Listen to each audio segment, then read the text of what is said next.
வணக்கம் மக்களே! இன்னைக்கு நம்ம பார்க்க போறது என்னன்னா, மியூச்சுவல் ஃபண்ட் பத்தி பார்க்க போறோம். ஓகேங்களா? இதுல வந்து என்னன்னா, நம்ம axis mid cap mutual fund பத்தி பார்க்க போறோம். நம்ம வந்து லார்ஜ் கேப் பார்த்துருக்கோம் ஆல்ரெடி. ஸ்மால் கேப்பும் பார்த்துக்கிறோம். இந்த வகை அந்த இதுல வந்து இந்த டைம் வந்து நம்ம என்ன மிட் கேப் பார்க்க போறோம். ஓகேங்களா? இந்த ஃபண்ட் தான் நீங்க சூஸ் பண்ணணும் அப்படின்னு கிடையாது. இது வந்து ஒரு எஜுகேஷன் பர்ப்பஸா நீங்க வந்து எடுத்துட்டு, உங்களுக்கு இது எப்படி ஃபண்ட் சூஸ் பண்றது அப்படின்ற மாரி நான் சொல்லிக் குடுக்குறேன். ஓகேங்களா? அத வச்சு உங்களுக்கு எது பெட்டரா இருக்கோ, அதுல வந்து நீங்க இன்வெஸ்ட் பண்ண ஆரம்பிக்கலாம். இந்த ஃபண்ட் தான் எடுக்கணும் அப்படின்ற மாரி அவசியம் இல்ல. ஓகேங்களா? ஆ வாங்க வீடியோக்குள்ள போகலாம். சரிங்களா? இந்த இந்த ஃபண்ட் பாருங்க. இது வந்து ஒரு மிட் கேப் ஃபண்ட். ஓகேங்களா? மிட் கேப் நம்ப எப்படின்னா ஸ்மால், லார்ஜ் கேப் இருக்கு இல்லைங்களா? அதேமாரி இது வந்து ஒரு நடுத்தரமான கம்பெனி சொல்லுவாங்க இல்லைங்களா? அதோடைய ஈக்விட்டில இன்வெஸ்ட் பண்றது தான் இந்த மியூச்சுவல் ஃபண்டோட இதுவு. இது வந்து ரிஸ்க் கேட்டகரி பார்க்க ஆவரேஜா இருக்கும். ஓகேங்களா? ஆனா வந்து எப்படின்னா, இப்ப ரிஸ்க் வந்து இப்ப லோ, ஆவரேஜ் அது எல்லாமே ஒரே கேட்டகரில தான் வந்துரும். அதனால வந்து இது வந்து கொஞ்சம் கம்மியா தான் இருக்கும் ரிஸ்க் அப்படின்ற மாரி இருக்கு. ஓகேங்களா? இதே இந்த ரிட்டர்ன்ஸ் வந்து எப்படின்னா, ரிட்டர்ன்ஸ் வந்து கொஞ்சம் ஹையாவும் இருக்கலாம், ஆவரேஜாவும் இருக்கலாம். அந்த மாரி கொஞ்சம் பரவால்ல அப்படின்ற மாரி இருக்கு. ஓகேங்களா? ஏன்னா வந்து மிட் கேப் பொறுத்தவரைக்கும் எப்படின்னா, நம்ம வந்து என்னன்னா, ஆ இது வந்து எப்படின்னா ரிஸ்க்லயும் வராது, ஒரு இதுலயும் வராது. ஹை ரிட்டர்ன்ஸ்லயும் வராது. இது வந்து எப்படி வரும்னா, ஒரு அ அ மாடரேட்டா இப்ப நம்ம ஒரு 5 ஃபண்ட் அந்த மாரி செலக்ட் பண்ணோம்னா, அதில வந்து ஒரு மிட் கேப் வந்து செலக்ட் பண்றது நல்லது. ஏன்னா வந்து எப்படின்னா, மார்க்கெட் என்ன அப் அண்ட் டவுன்ஸ் இருந்தாலுமே வந்து, அது வந்து எப்படின்னா, ஒரு ஒரு மொமெண்டம் வந்து ரொம்ப ரொம்ப டவுன்லயும் போயிடாது. ரொம்ப ஹையாவும் போயிடாது. இது வந்து ஒரு ஆவரேஜா வந்து நம்மளுக்கு வந்து இப்ப நம்ப எப்படி எஃப்டிலாம் போட்டு வைக்கிறோம் இல்லைங்களா? அத விட கொஞ்சம் எக்ஸ்ட்ரா நம்மளுக்கு வந்து இன்கம் வரணும்னா, இந்த மாரி வந்து மிட் கேப் நம்ம சூஸ் பண்ணிக்கலாம். ஓகேங்களா? இது வந்து நல்லா டாப் ரேட்டட் ஃபண்ட் தான். ஓகேங்களா? இதில வந்து பாருங்க, இது வந்து எப்படின்னா, 2013ல தான் இது வந்து லான்ச் ஆயிருக்கு ஃபர்ஸ்ட்டு. ஜான் 2000 அதாவது என்னன்னா, ஜான் 1 அன்னைக்கு தான் நியூ இயர் அன்னைக்கு தான் வந்து இது ஸ்டார்ட் ஆயிருக்கு. ஓகேங்களா? இப்போ வந்து அது வந்து ₹10ல ஸ்டார்ட் ஆன என்ஏவி வந்து இப்போ வந்து எப்படின்னா, 2026ல வந்து 132.35 அந்த ரேஞ்சில வந்து இப்போ போயிட்டுருக்கு. ஓகேங்களா? அந்த எக்ஸ்பென்ஸ் ரேஷியோ வந்து ஆ 0.55 0.55ன்றது ஒரு அளவுக்கு நார்மலான எக்ஸ்பென்ஸ் ரேஷியோ தான். அதாவது எக்ஸ்பென்ஸ் ரேஷியோ வந்து இந்த 1 ரூபி அதுக்கு மேல போகக்கூடாது. இது வந்து 0.5ல தான் இருக்கு. இது வந்து ஒரு நார்மல் தான். இங்க பாருங்க பெஞ்ச்மார்க் நிஃப்டி மிட் கேப் அதாவது இந்த மிட் கம்பெனி அதாவது நிஃப்டி 50ல டாப்ல இருக்கு இல்லைங்களா? அதுக்கு அடுத்த கேட்டகரியில அந்த மிட்ல இருக்கிற 150 கம்பெனிஸ்ல வந்து இத இன்வெஸ்ட் பண்ணுவாங்க.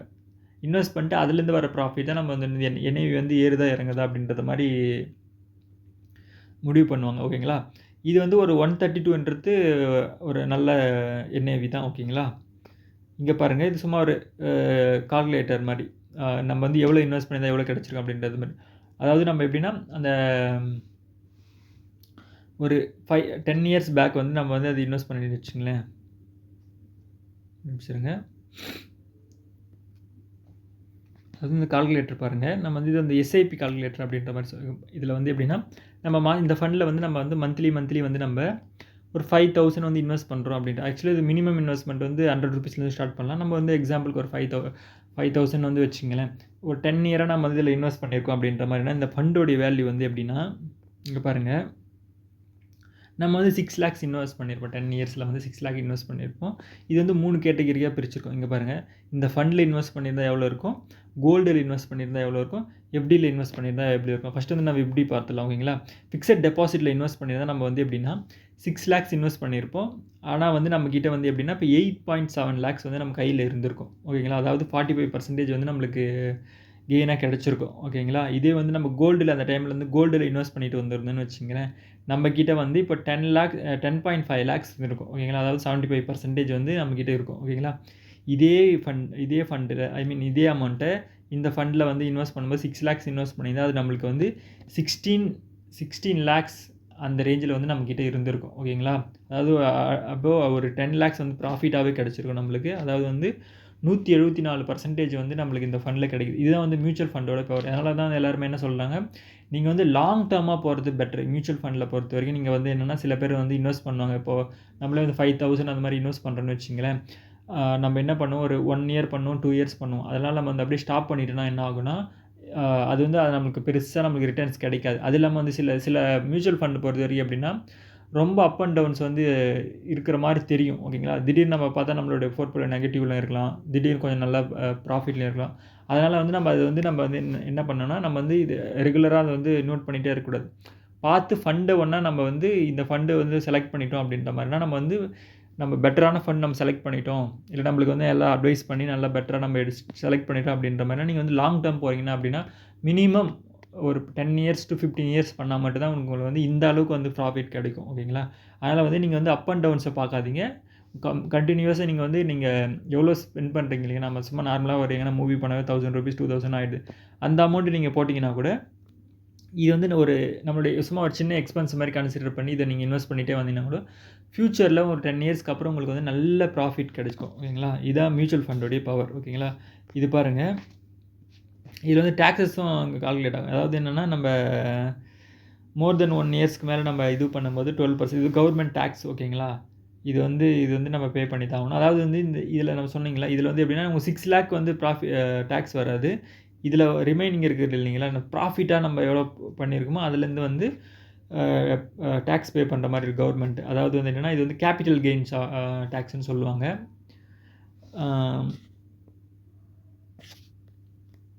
அதாவது வந்து நம்மளுக்கு இன்வெஸ்ட் பண்ணி நம்மளுக்கு அதுலேருந்து ப்ராஃபிட் கிடைக்குது அப்படின்ற மாதிரினா அதில் வந்து சில பர்சன்டேஜ் வந்து கவர்மெண்ட் கொடுக்கணும். இதுதான் வந்து இதில் அது வந்து எல்லா மியூச்சுவல் ஃபண்டுக்குமே அப்ளிகபிள் தான். மியூச்சுவல் ஃபண்டு ஷேர்ஸ் எதுவாக இருந்தாலுமே நம்ம வந்து அதுலேருந்து நம்ம ப்ராஃபிட் ஏர்ன் பண்ணுறோம் அப்படின்னா நம்ம அது வந்து டேக்ஸாக பே பண்ணணும். ஓகேங்களா? இந்த இதில் வந்து அரௌண்ட் வந்து 102 ஸ்டாக்ஸில் வந்து இன்வெஸ்ட் பண்ணியிருக்காங்க. ஓகேங்களா? அதில் வந்து 11 செக்டார்ஸும் இருக்குது. இதெல்லாம் டீட்டெயில்ஸ்லாம் பார்த்துலாம் இங்கே பாருங்கள். இதில் வந்து என்னென்னா கேஷாக வந்து ஒரு 6% வந்து வச்சுருக்காங்க. 93% வந்து ஈக்விட்டி ஷேர்ஸில் இன்வெஸ்ட் பண்ணியிருக்காங்க. இதில் வந்து கேட்டகரி செக்டார்ஸ் பாருங்கள். இது வந்து consumer finance, industrial, health care, technology அப்படின்ற இதுலலாம் இன்வெஸ்ட் பண்ணியிருக்காங்க. அதாவது பிரித்து எல்லா இதுலேயும் அந்த டாப் 150 இதுவில் எல்லாத்துலேயும் இன்வெஸ்ட் பண்ணியிருக்காங்க. ஓகேங்களா?